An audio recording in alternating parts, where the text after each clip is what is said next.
Maka kita ulang kembali, hasibu anfusakum qabla an tuhasibu. Kata Pak Heri ini introspeksi. Gitu kan? Iya. Muhasabah. Maka pada malam hari ini kita mau muhasabah, merenung, introspeksi. Maka Sayyidina Ali mengatakan ketika mau tidur, beliau ini menintrospeksi dirinya. Amal apa yang belum aku lakukan dan dosa apa yang sudah aku kerjakan. Mau Pak? Amal apa yang belum aku kerjakan, dosa apa yang telah aku kerjakan. Jangan kebalik Pak. Amal apa yang sudah aku kerjakan, dosa mana yang belum saya kerjakan. Jangan dibalik ya. Kalau mau tidur mikir, saya hari ini sudah sedekah semen 10 sak di musola Anur kemarin hari Rabu saya ngasih duit 10.000 pengemis. Amal kebaikannya diingat-ingat. Kalau mau tidur ini salah. Kemudian mau membayangkan mau berbuat dosa, ini juga salah lagi. Besok pagi saya bangun jam 2.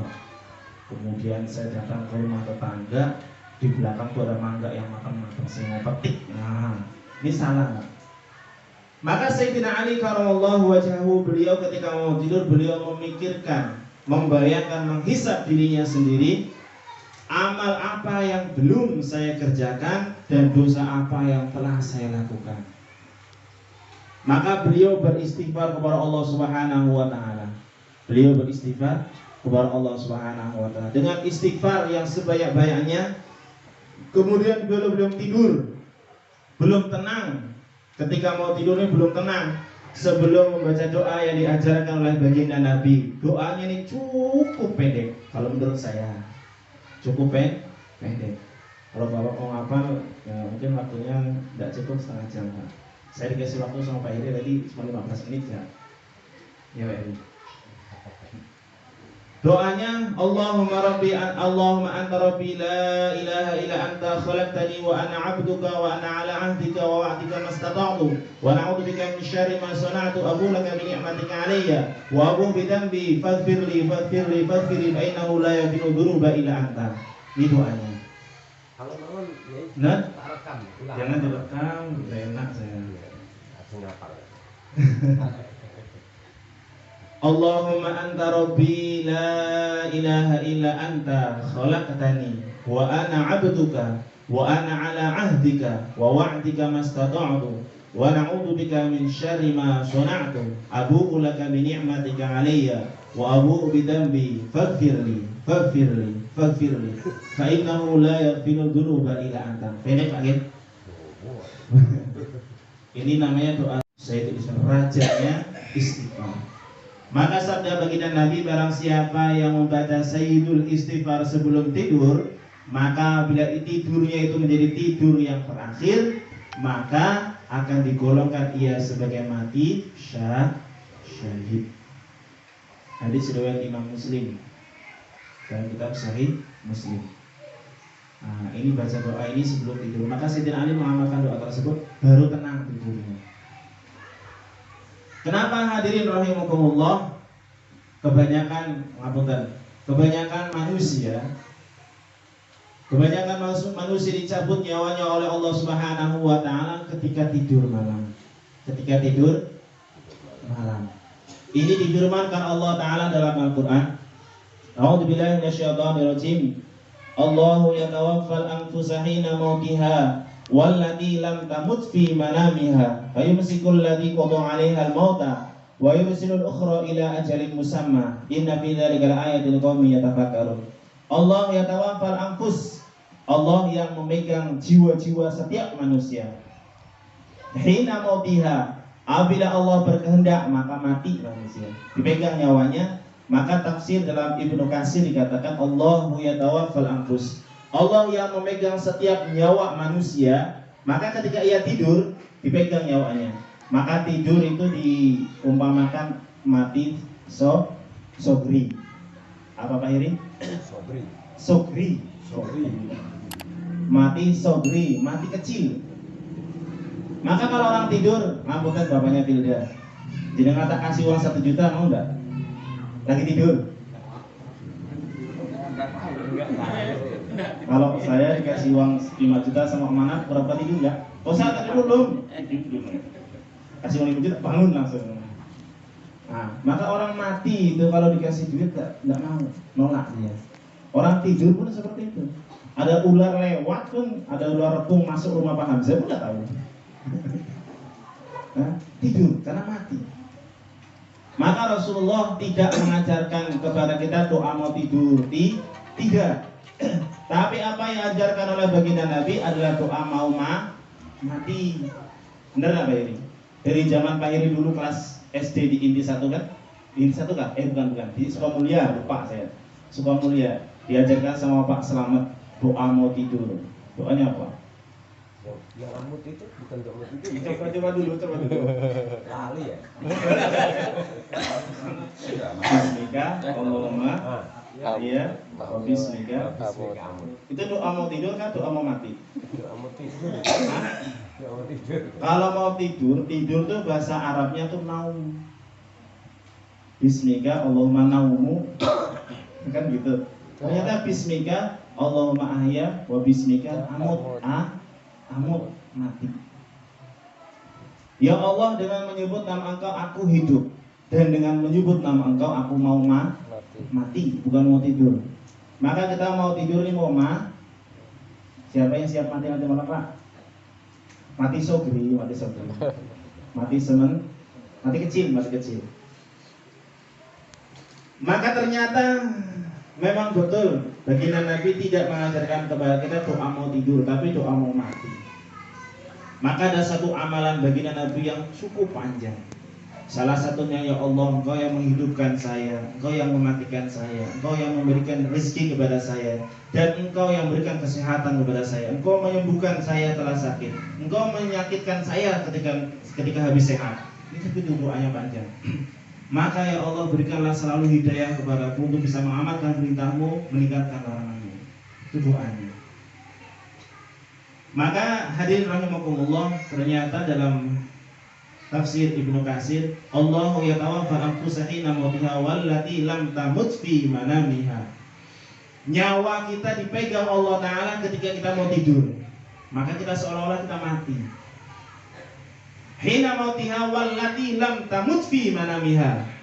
Ketika Allah Ta'ala berkehendak, maka kita dikembalikan oleh Allah Subhanahu wa Ta'ala. Nyawanya setelah dipegang dikembalikan lagi. Kemudian ketika Allah berkehendak juga, wallati lam tamut fi manamiha, Allah tidak kembalikan lagi, berarti kita mati. Tamut fi manamiha, mati.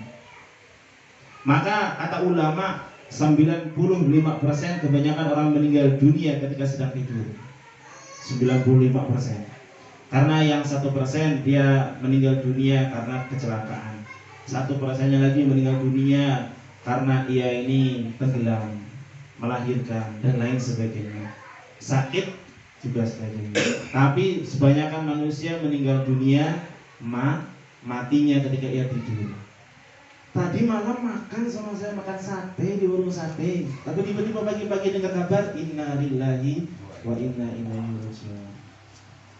Maka Sayyidina Ali faham akan firman Allah dan sabda Rasulullah tersebut. Maka beliau ketika mau tidur, hasibu anfusakum qabla an tuhasibu. Menghisap dirinya sendiri. Bukan menghisap orang lain. Maka dia selalu mengoreksi amal apa yang belum saya kerjakan. Terus koreksi.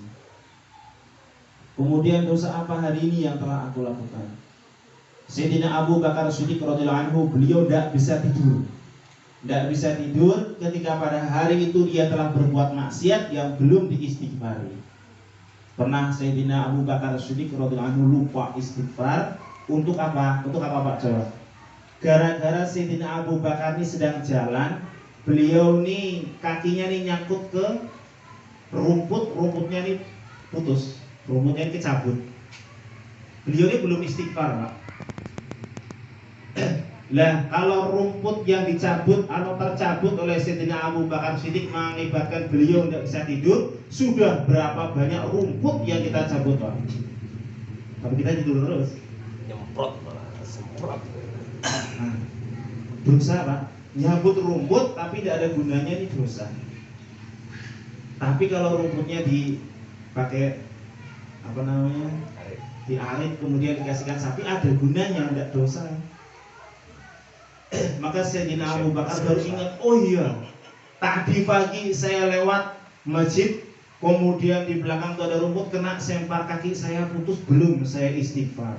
Maka habis itu beliau ini istighfar, minta ampun kepada Allah karena telah berbuat dosa, berbuat dosa, mencabut rumput dan tidak berguna untuk dirinya. Maka beliau istirahat baru bisa tidur. Kalau baginda Nabi SAW belum bisa tidur ketika di rumahnya banyak makanan yang disimpan. Ini baginda Rasul. Jadi ketika beliau ini balik kanan, baring kiri, ditanya oleh Sayyidatina Aisyah radhiyallahu anha, ya Rasulullah, kenapa kau tidak bisa tidur? Di rumah ada makanan enggak? Baru Sayyidatina Aisyah mengatakan, ada sedikit manisan untuk besok saya. Oh, itulah yang mengakibatkan saya tidak bisa tidur. Ambil, kasih sama tetangga. Ambil, kasih sama tetangga, baru beliau bisa tidur. Maka hari ini dimulaikan Allah Ta'ala, kita hisab diri kita. Allah Subhanahu wa Ta'ala firmankan di dalam Al-Quran. Ini masih ada waktu 5 menit Pak Heri. 5 menit. Pendek, kita insya Allah hafalkan surahnya, kita hafalkan artinya insya Allah Pak Heri. Karena ini ayatnya ini pendek. Bismillahirrahmanirrahim. Bismillahirrahmanirrahim. Wal asri. Wal asri. Innal insana lafi khusri. Illa alladhina amanu wa amilus solihati wa tawashaw bil haqqi wa tawashaw bis sabr. Apa sudah Pak? Apa lagi? Pak Tris apa? Artinya wal asri demi ada orang yang aneh Pak. Dulu saya mau tertawa takut dosa, kata YouTube. Mau tertawa takut dosa. Ada orang artikan wal asri demi waktu asar. Mau tertawa saya saja takut dosa tidak jadi. Wal asri diartikan demi waktu asar katanya. Karena bahasa wal asri dikira asar, padahal bukan. Wal asri demi masa. Allah Ta'ala menurunkan masanya ada 3 masa dan 3 waktu. Panjang, tapi saya tidak bahas masalah itu. Wal asri demi masa, demi waktu. Maka waktu yang telah Allah Ta'ala berikan kepada kita, innal insana lafi khusr, sungguhnya kita dalam keadaan kerugian. Sungguhnya manusia dalam keadaan kerugian. Waktu yang Allah Ta'ala berikan kepada kita akan menjadi rugi, akan menjadi sia-sia untuk diri kita apabila kita tidak melakukan perintah Allah yang disebut dengan illal ladzina amanu, kecuali orang-orang yang beriman. Kecuali orang-orang yang beriman, maka semuanya rugi. Orang yang tidak beriman kepada Allah, maka tergolong orang-orang yang rugi. Orang yang beriman saja pun tidak cukup. Wa amilus sholihat, maka hendaklah diiringi dengan beramal soleh. Maka di dalam surah Al-Baqarah sering didengar, bahkan Mas Heri Kuku pun hafal, pernah dibaca untuk imam mungkin ya. Wabashshiril ladzina amanu wa 'amilus shalihati anna lahum jannatun tajri min tahtihal anhar kullama ruziqu minha min thamaratir rizqa qalu ataj'alu fiha man yufsidu fiha wa yasfiku ad-dima wa nahnu nusabbihu bihamdika wa nuqaddisu lak qala inni a'lamu ma la ta'lamun. Panjang awalnya saja. Wabashshiril ladzina amanu wa 'amilus shalihati anna lahum jannatun tajri min tahtihal anhar. Wabashshiril ladzi, berilah kabar kepada orang-orang yang alladzina amanu, pada orang-orang yang beriman, wa 'amilus shalihat, dan beramal shalih. Kabar gembiranya apa? Anna lahum jannatun, anna lahum, sungguhnya mereka, jannatun, akan masuk dalam surga. Jadi syarat masuk surga bukan hanya beriman saja, tapi diiringi dengan beramal shalih. Tidak cukup dengan beriman saja, tapi diiringi dengan beramal shalih. beramal soleh. Kemudian ilal ladzina amanu wa amilus sholihat pun masih dikatakan rugi. Wa tawashaw bil haqq wa tawashaw bis sabr. Sebelum dia berdakwah, mengingatkan, memberikan nasihat, mengajak, saling mengajak, saling memberikan nasihat kepada kebenaran, wa tawashaw bis sabr, dan selalu saling mengajak dalam perkara kesabaran. Maka hadirin yang dimuliakan Allah Subhanahu wa taala, hari ini kita menjadi orang yang beriman kepada Allah. Hari ini kita dikumpulkan Allah Subhanahu wa taala dalam satu majelis thalabul ilmi fariidhatun min Allah. Dalam majelis yang niat untuk belajar ilmu agama, mengharap dari Allah Subhanahu wa taala. Maka mudah-mudahan dengan kita ini mendekatkan diri kepada majelis ilmu dalam sarana thalabul ilmi, majelis-majelis ilmu yang seperti ini, mudah-mudahan kita Allah Subhanahu wa taala jadikan diri kita yang mendapatkan ridhonya Allah Subhanahu wa taala. Amin. Namun ketika kita beriman kepada Allah dan beramal sholih, kita sholat 5 waktu, berpuasa di bulan Ramadan, puasa wajib, kemudian haji bagi yang sudah mampu, kemudian berkurban setiap tahunnya, banyak sekali amal-amal sholih. Kita dikatakan masih rugi apabila kita tidak ada sifat kalau bahasa orang tua ini sifat iba, sifat peduli. Contoh begini Pak, ketika kita naik kendaraan pakai mobil misalnya kan, ketika itu turun hujan lebat, kemudian tiba-tiba di samping kiri kita, di samping kanan kita ada orang sedang berjalan, dia kehujanan basah kuyup. Apa yang kita lakukan Pak? Kalau masukkan ke mobil, nanti mobil kita basah otomatis. Tapi kalau tidak dimasukkan, nanti dia kasihan kehujanan. Maka mau tidak mau kita masukkan ke mobil walaupun basah.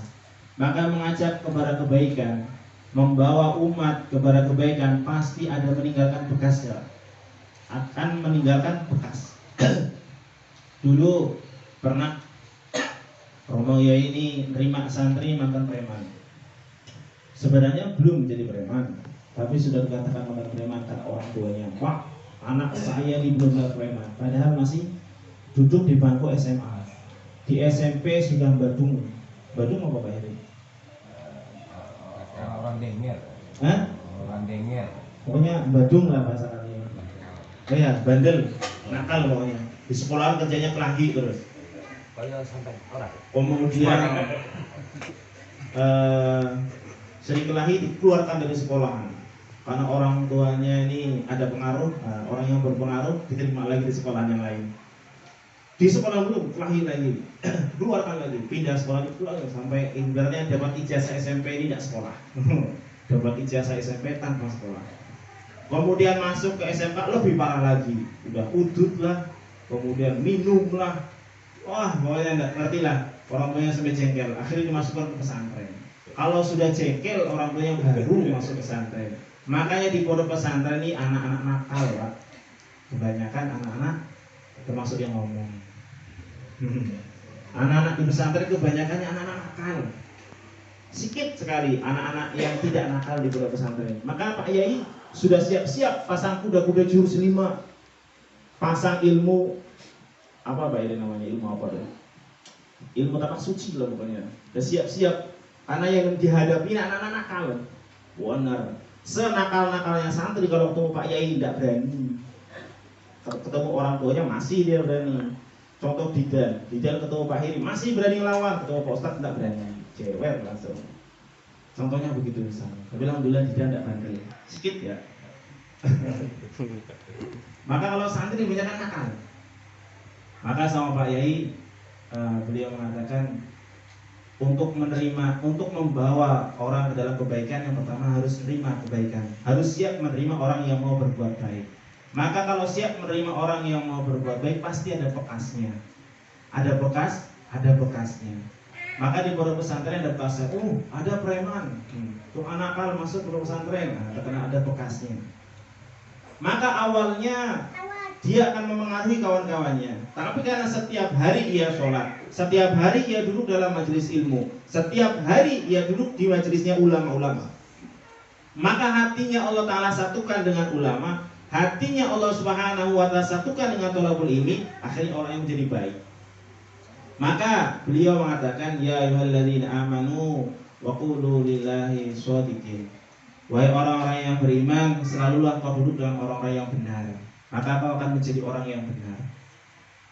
Maka ketika itu, rahimahullah, singkatnya, ketika kita mengajak orang lain untuk berbuat baik, pasti ada bekasnya. Sama seperti tadi, kita nolong orang yang kehujanan, dia basah, berlumpur lagi, masuk ke mobil kita, kita niatnya baik, dia pun mendapat kebaikan dari kita. Pasti ada bekasnya, yang sendalnya kotor lah, yang joknya basah lah. Namun manfaatnya apa? Kita akan terkenal menjadi orang yang baik, kita akan dikenal menjadi orang yang baik. Maka hadirin rahimakumullah, jangan bosan-bosan mengajak orang untuk berbuat kebaikan. Jangan kita pernah berputus asa, selalu mengajak orang lain untuk berbuat kebaikan. Maka bapak-bapak, ibu-ibu yang dimuliakan Allah Subhanahu wa Ta'ala, nanti di akhiratnya Allah Subhanahu wa Ta'ala, kita akan dipanggil Allah Ta'ala, basyiril ladzina amanu wa amilus sholihati anna lahum jannah. Wahai orang-orang yang beriman dan amal solih, aku panggil kalian, masuklah ke dalam surga. Namun ketika kaki kanan kita ini mau melangkah masuk ke dalam surga, ini baru mau masuk pintunya, kaki kiri kita ini digondol-gondoli susah. Tahan. Iya, pokoknya ditahan oleh 4 orang wanita. Yang pertama, yang menggondol-gondoli kita itu, yang menahan kaki kita ini ada 4 wanita. Yang pertama, wanita yang telah melahirkan kita. Siapa Pak Heri? Yang kedua, wanita yang telah melahirkan anak kita.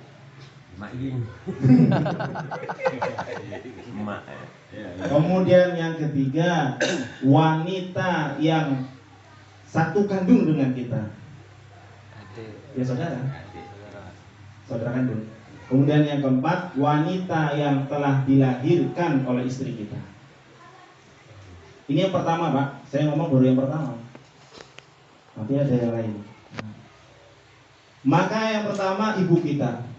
Ketika kita mau masuk surga, hei koko, ya dulu dari jannah, masuk dalam surga. Ketika mau masuk, digandoli sama mamanya. Enak bener kau ini masuk dalam surga. Kau bisa sedekah ke masjid besar, kau bisa sedekah ke yatim piatu. Makmu ini tidak pernah kasih sedekah.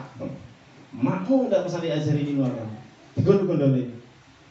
Maka sedekah yang paling utama Pak, memang betul, sedekah untuk masjid bagus semua. Tapi jangan kita kalau bahasa kitanya apa nih? Ini set kesini apa? Mengabaikan. Mengesampingkan atau mengabaikan kehidupan ibu kita. Tadi Pak, dengan doa ibu. Doa ibu ini tidak perlu pakai sholawat, tidak perlu angkat tangan, makbul di sisi Allah Ta'ala.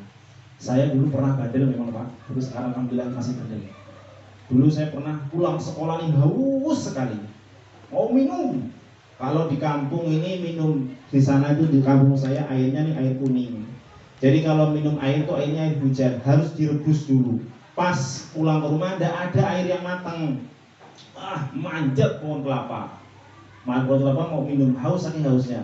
Mama nyuruh, Rin, azan dulu sudah zuhur. Bentar mak, mau ngambil pakla dulu.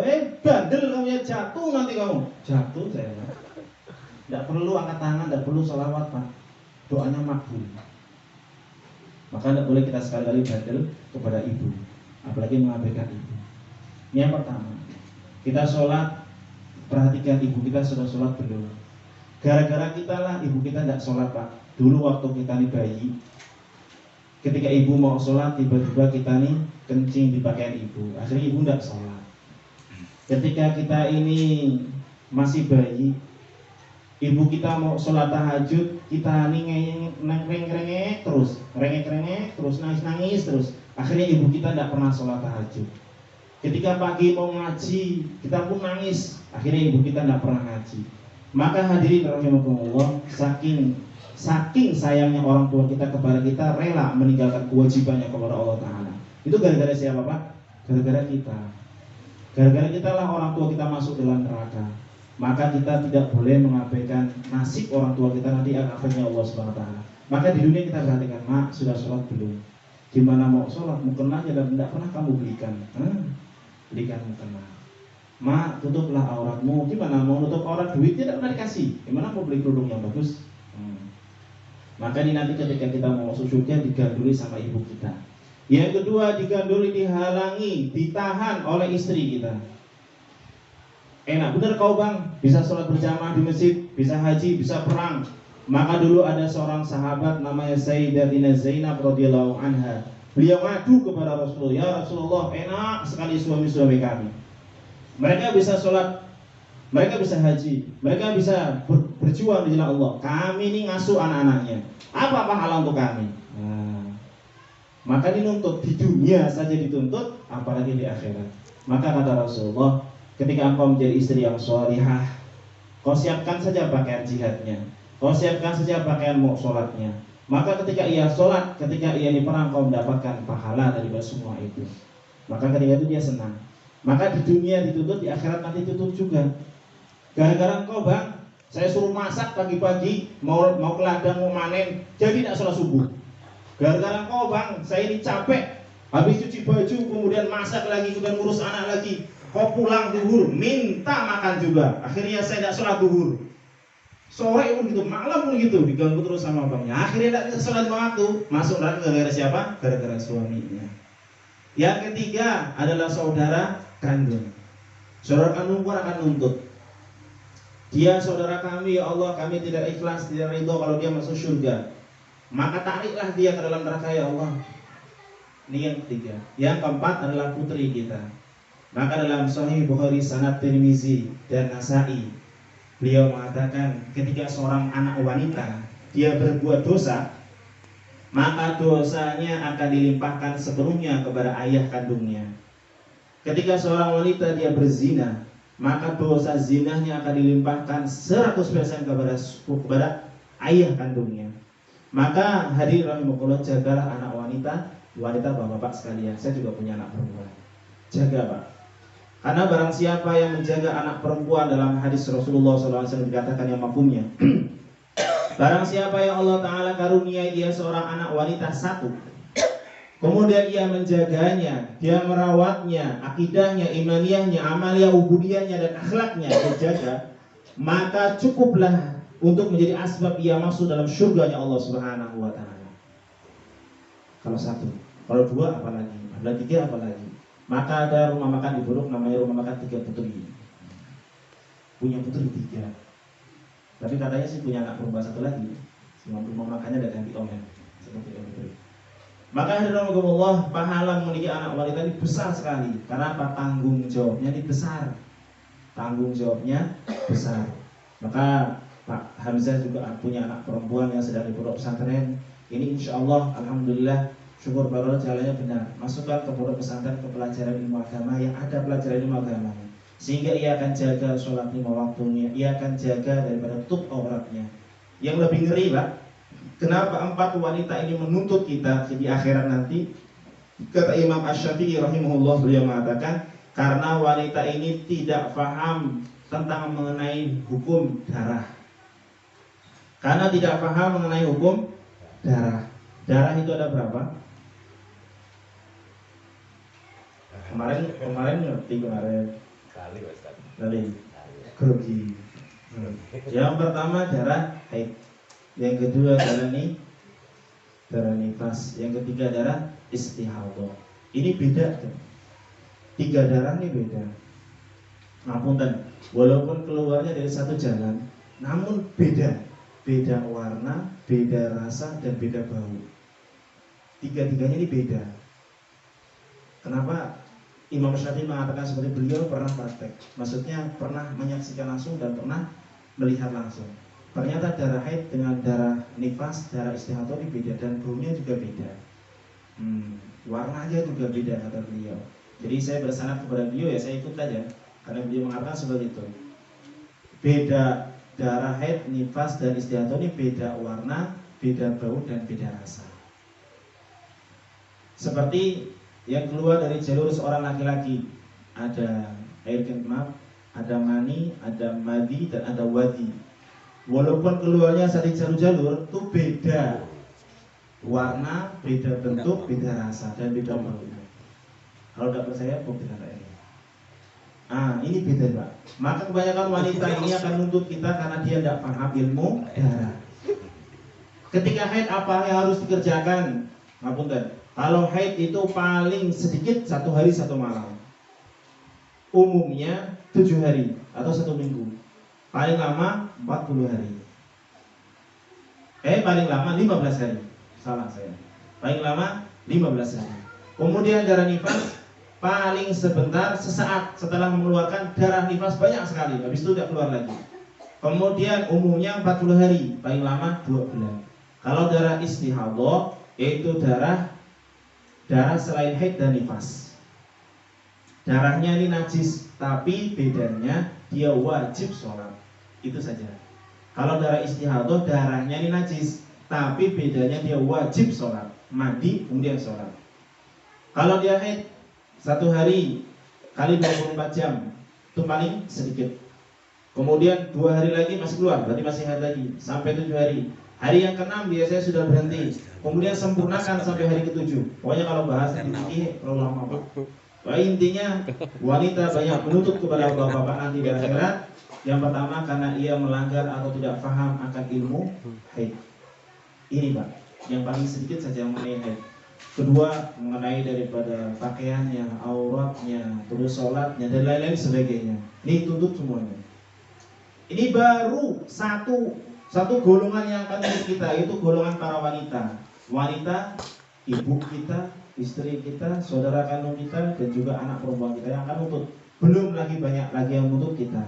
Maka hari ini Allah, maka pentinglah kita selalu mengingatkan, berwasiat dalam kebaikan, mengajak kepada kebaikan, kemudian mencegah kepada kemungkaran. Ketika anak kita dia belum sholat, kita tanya terus, sudah sholat belum? Belum sholat. Nak mau kemana? Mau pergi. Nanti sholat jaga, sebelum sholat sudah pulang. Seluruh dituntut oleh Allah Subhanahu wa Ta'ala. Maka hadirin rahimakumullah, ini ayat yang pendek, namun insya Allah akan menghantarkan kita kepada ridhonya Allah Subhanahu wa Ta'ala, menjadikan asbab dunia kita hayatan thayyiban mubarakan, kemudian masuk ke dalam surga Allah Subhanahu wa Ta'ala. Ini ayatnya pendek kali. Wal asri demi masa, kita renungi, kita muhasabah, amal apa yang belum kita kerjakan, dosa apa yang hari ini sudah kita lakukan. Kita muhasabah terus. Maka bapak-bapak yang dimuliakan Allah Ta'ala, ibu-ibu juga yang dirahmati Allah Subhanahu wa Ta'ala, insyaallah di ujung daripada hari tahun terakhir di tahun 1443 Hijriah ini, kita buat amal yang mudah-mudahan diridhoi Allah Subhanahu wa Ta'ala. Maka biasa umumnya ini kita bersanad kepada ulama besar Nahdlatul Ulama, yaitu Romo Kiai Hasyim Asy'ari. Nah, kita bersanad kepada beliau mengarahkan kepada kita supaya membaca surah Yasin 3 kali. Maka ini ada ikhtilaf, Pak, karena kemarin sholat Idul Adha-nya ini ikhtilaf, jadi tahun baru Islamnya pun ikhtilaf. Kita mau pakai yang hari Jumat malam Sabtu atau Sabtu malam Minggu. Kalau di masjid besar hari apa, Pak? Belum dibahas.